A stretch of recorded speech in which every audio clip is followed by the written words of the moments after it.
Hello, greetings from School for Discipleship, our weekly email. This is a little different than normal. I'm on Crete today instead of at our Woodbury Avenue site, and Chris Jack and his wife have been taking care of most of the teaching. You can hear the lapping of the sea behind me. I just thought it'd be quite nice to do something for this week, even though I'm not teaching in Bournemouth, and good to keep in touch with you this way with the regular emails. And I thought it'd be good just for a few minutes to explain a little bit about the wider media work of School for Discipleship, since you're signed up for this. Don't forget, on our website, we're constantly uploading new video content to go with the books. Take a look at the tab at the top where you have the training resources, and you'll see the video content to go with each book. So why am I in Crete and not with the rest of the team back in Bournemouth? Well, I've been involved in a new film that we're making. It's a film called, the working title is The Maker, looking at the evidence for God. And it's great filming with this background. Obviously, I hope the lapping of the waves isn't too distracting, but it's a beautiful location with stunning scenery, great landscape and great history as well.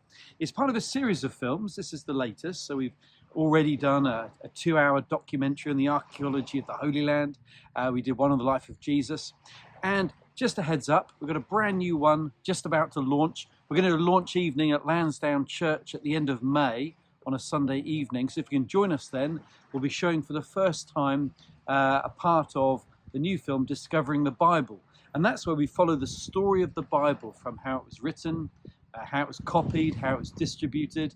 And we take the story to places like Corinth and Rome, and up to near Hadrian's Wall. We go out to Lindisfarne and across Wales, Oxford. So we look at the spread of the story of the Bible. So we're launching that one at the end of May on a Sunday evening, if you can join us. But at School for Discipleship, we want to develop media that helps us to apply the Bible, understand its teaching. And while I've been out here in Crete, I've been particularly interested in the history of the Philistines. I've just written an article on the Philistines, and I've got some more content I want to share as well. The Philistines come from this island of Crete. So we read about them famously with David and Goliath, that story in 1 Samuel. And we know from the book of Amos, chapter 9, verse 7, and from Jeremiah as well, that the Bible says the Philistines came from Caphtor, and Caphtor was the ancient name of the island of Crete. Now, what's interesting is that the biblical account fits very well with what we know outside of the Bible. So we know around 1200 BC, there was something called the Late Bronze Age collapse. It was a disaster on the Greek islands. Now, by this time, there were a Greek people living here with what's called a Mycenaean background. This isn't the Minoan people, by the way, who lived in Knossos. You may have heard of the Minoans. Beautiful frescoes of the Minoans from the city of Knossos. Now, they had already kind of had their great empire. They'd already faded away. And so it's the Mycenaeans who are here. And in 1200 BC, there was a massive collapse in the economy, the climate, sea levels dropped. We know a short window of time where the tree coverings of the Greek islands disappeared. So probably related to climate and to economy, and that led to a recurring story down through history, the story of migration. So many people migrated from these Greek islands, refugees, let's call them. And they get the name the Sea Peoples, interestingly enough. The Egyptians called them the Sea Peoples. They arrive on the shoreline of the Mediterranean, probably lead to the destruction of the Hittite Empire in Turkey. Egypt hold them off. There's a great naval battle in the Nile River, and they're defeated. And so I've got a visitor in the background there, just distracted by. I don't think this is a topless beach, so hopefully I won't need to edit this video.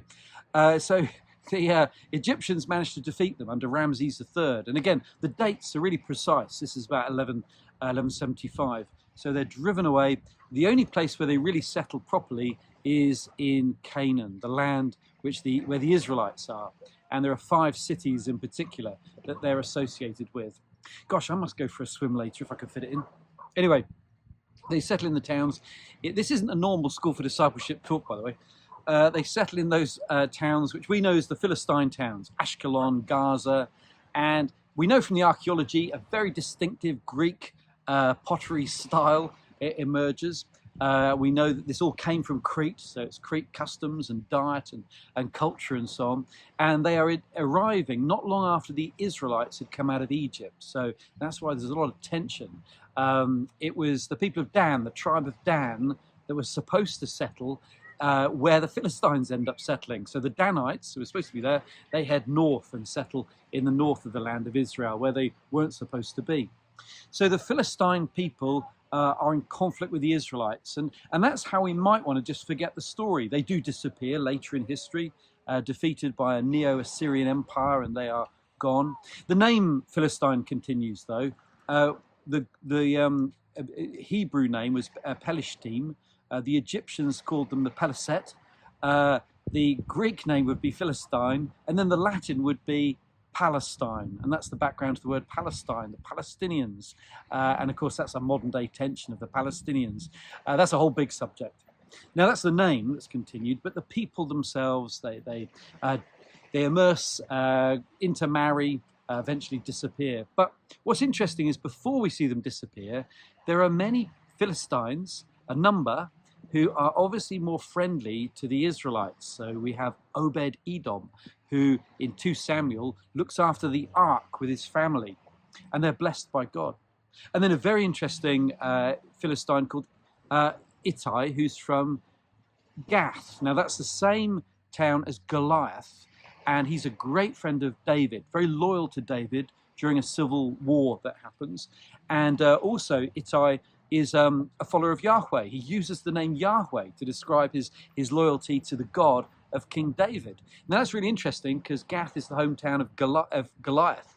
So he would have known Goliath, maybe even related to Goliath, probably related to him. So though we think of Goliath and the baddies and the battles against the Israelites, actually Ittai is an example of a Philistine who becomes a follower of Yahweh and is part of the people of God. And at the background to all this is the story of migration. People groups have often been caused to migrate for various reasons. I call myself British or English, but you trace my family tree, I definitely know there's Norman background. I definitely know there's probably Danish, Scandinavian, and hey, we trace it back and we get something of everybody. So migration is the background to the story. And in Acts chapter 9, verse 7, where we read that the Philistines migrated from Crete to the land of Israel, we also read of other people groups. Amos says that or God through Amos says the Arameans migrated from Ker, that's another story, and that the Israelites had migrated from Egypt. That's the main redemptive story of the Bible. So the point in Amos chapter 9, verse 7 is everyone's been migrating. People groups have constantly been on the move. And I know that creates tensions, political problems, economic problems. Well, it did then, back in 1200 BC. But through it all, the Bible says, God is at work. He brings people to come and go, and he knows about the rise and fall of empires, and it's all in his providential hand. So what an interesting background to the story of the Philistines. And it's great to tell the story on location here on the beautiful island of Crete. And what an interesting background in terms of modern day issues that we're facing. We like to do this at School for Discipleship because, you know, discipleship means being a follower of God, learning what the Bible says and understanding it in context. So this kind of video content, there's more of it to come. Thank you for subscribing. We'll send the weekly email from Bournemouth next time, from Woodbury Avenue. Though it's quite nice to send you one from in the Mediterranean sunshine. Thanks for watching. If the waves were lulling you to sleep, well, maybe you can have sweet dreams. But if not, we've got a School for Discipleship open day coming up if you're in the Bournemouth area and want to come along for a Wednesday evening. We've got the Tyndale Study Weekend coming up this Saturday in Bournemouth. And of course, we're developing those online resources, so do take a look at those. And if you're interested in the new film, Discovering the Bible, then end of May, Sunday night, join us at Lansdowne Church and we'll do our launch evening then. Anyway, great to speak to you. Kalispera. And see you soon back in England. God bless.